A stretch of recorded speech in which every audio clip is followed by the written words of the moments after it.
Hi friends, Dr. Anastasia here, and today I wanted to talk to you about a very important topic that is actually might be happening to you right now, the holiday season, and how to get through the holiday season if you're depressed, lonely, or grieving.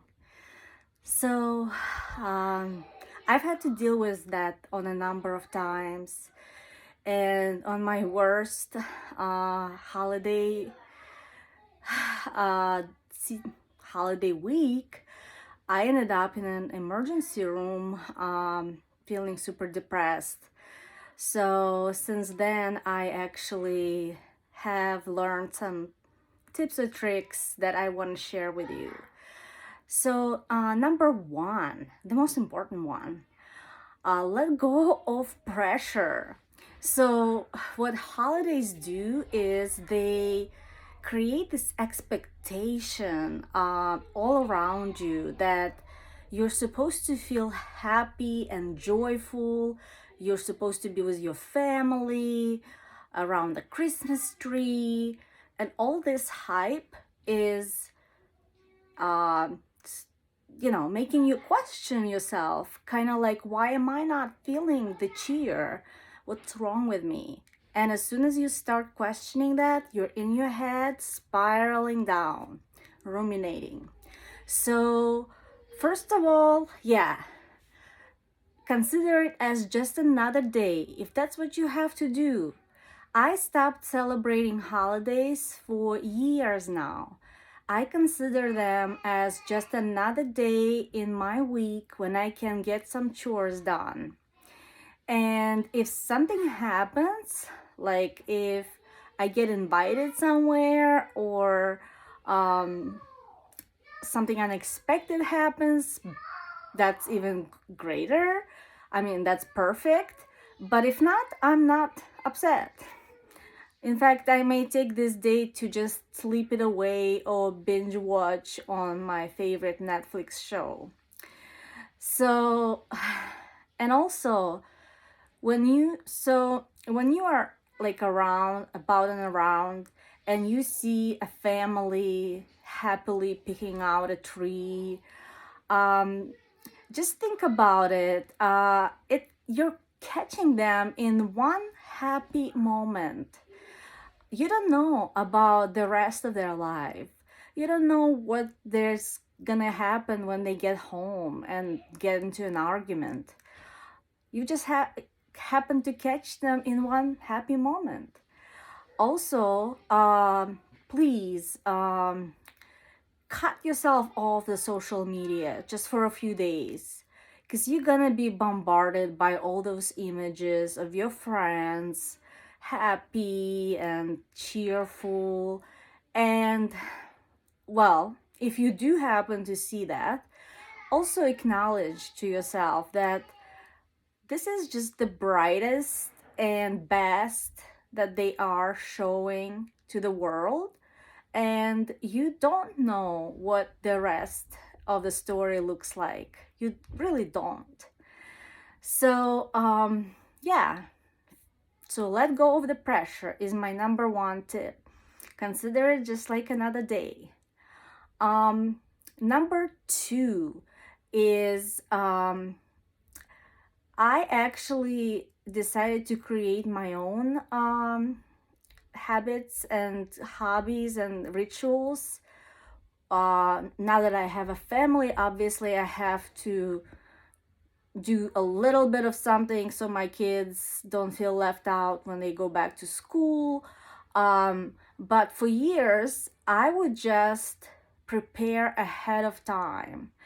And what I would do is, one year I registered for an online all day yoga meditation retreat kind of thing. And it was actually very meaningful for me because that's actually was what I needed at the moment.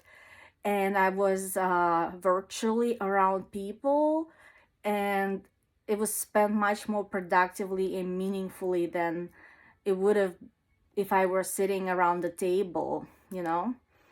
Um, Another thing is you can use it as a time to catch up on important projects or start your own important, meaningful rituals for yourself. Rituals that will reconnect you with your friends, other people in your life that you forgot that were meaningful, and yourself. So, another thing I did several years in a row. So and I think this comes with depression, but all my friends know that I really, really suck at keeping in touch. Like, I will ignore your letters, texts, phone calls. Yeah, phone calls, like, don't do it. I have phone phobia. Yeah, I actually self-diagnosed. So instead, um, what I would do is I would actually spend my Christmas writing these letters or cards to all these people that I have been neglecting. And it was such a meaningful way to spend time, and I really felt connected with them. And then I would go out and mail them. This is, you don't have to do exactly that, but this is just some examples. Now, the research shows that the biggest thing, best thing you can ever do for your mental health is volunteer or give of yourself in some other way. In fact, research shows that like volunteering and giving to charity activates the same centers in our brain that are responsive to sexual pleasure and like monetary reward. So if that's one thing I did one of the years, that's the year when I ended up in an emergency room. And when I was done there, I was completely alone, and they didn't know what to do with myself. So they gave me some medication and set me on my way. And then I just decided I was gonna go to the nearest soup kitchen and volunteer and provide for people who are less lucky than I am. And that that thing is the best you can do. It gives you a sense of belonging, connection, helping give of yourself, which also gives you a sense of meaning and purpose. And I promise you, if you try that, um, you'll see how much your mood improves. And it's also, again, much more meaningful than sitting around a Christmas dinner. Not that there's anything wrong with Christmas dinner. Please don't. I do love sitting around with friends, but only when I don't have those expectations on top of it.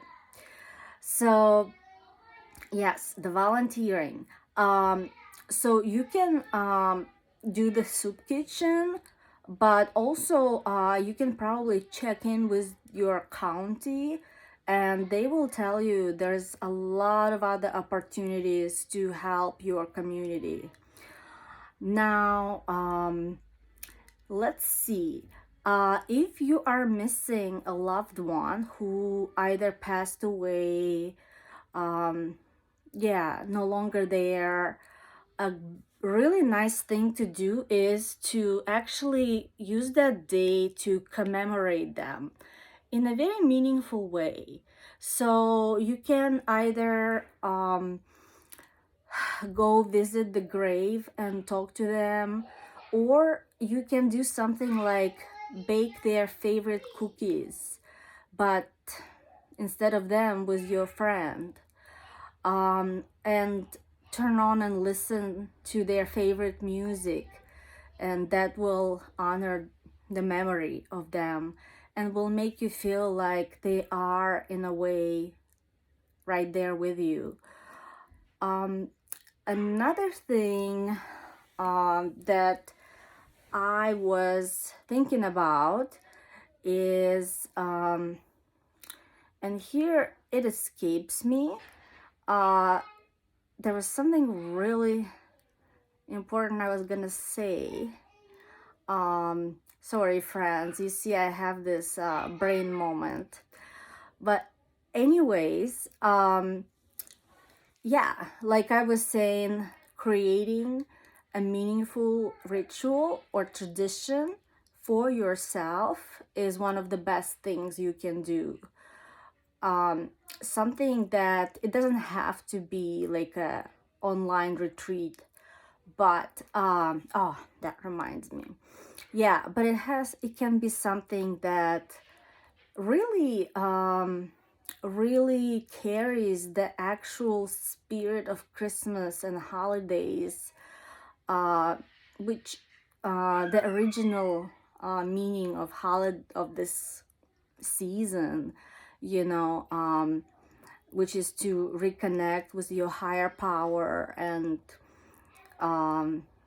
your own self, whatever it might be for you, whether it's journaling, whether it's trying to find a new hobby, you will know. And another last one that I'll mention is, please, please, please get out of your house, apartment, wherever you live, and head to a place with people. It can be a library if they're not shut down. It can be a bookstore or a good old Starbucks. See, you don't have to be talking to people if you don't feel like it. But if you just sit there and read your book and drink your coffee, it's gonna make you feel so much better, just because you'll feel like you are a part of something. Again, that sense of belonging, being surrounded by other people, makes such a huge difference. So these are just some very, very quick kind of top of my head tips that I developed over the years. I know there's much, much more that I could talk about, but I want to keep this short so that you do watch it. And please leave me a comment and share what is your strategy to deal with holiday blues. Maybe you know and developed some great tip or trick that can help someone else who might be reading the comments. Yeah, let's share and care for each other this season. Remember that you don't know, there may be a person suffering same way or worse right next to you, a mile away or next door. You have no idea. See if you can think of all these people and feel a part of them. You know, they are your community. All right, friends. Can't wait to hear from you in the comments, and much love. Hang in there. You know, it's only a day and it will pass. And if you do enjoy your holiday, go ahead and do that for all of us. All right. Thank you very much for sticking with me. I love you all. Bye.